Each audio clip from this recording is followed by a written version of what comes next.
नाज़रीन, जैसा कि आप जानते हैं कि अंजुमन हिमायत इस्लाम हर तरीके से कौम व मिल्लत की मदद के लिए आगे आती रहती है। इसी तर्ज पर आज फिर अंजुमन हिमायत इस्लाम की टीम और जुम्मन के मुअज़्ज़ज़ हज़रात यहाँ जमा हुए हैं और जो नबी करीम सल्लल्लाहु अलैहि वसल्लम की शान में गुस्ताखी की गई है, उसके ताल्लुक से यहाँ के लोगों ने एहतजाज दर्ज कराया है। इस ताल्लुक से बातचीत करने के लिए हमारे साथ मौजूद है अंजुमन हिमायत इस्लाम के कौमी सदर हज़रत मौलाना मुफ्ती अताउर्रहमान जमील कासमी नानकवी। मुफ्ती साहब, आप क्या मांग कर रहे हैं हिंदुस्तान की हुकूमत से?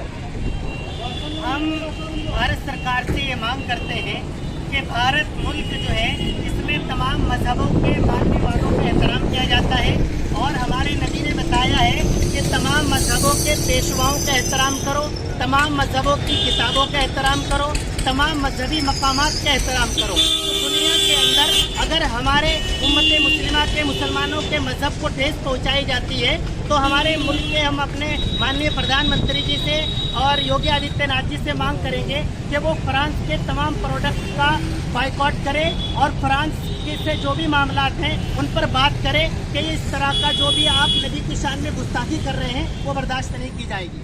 बहुत बहुत शुक्रिया।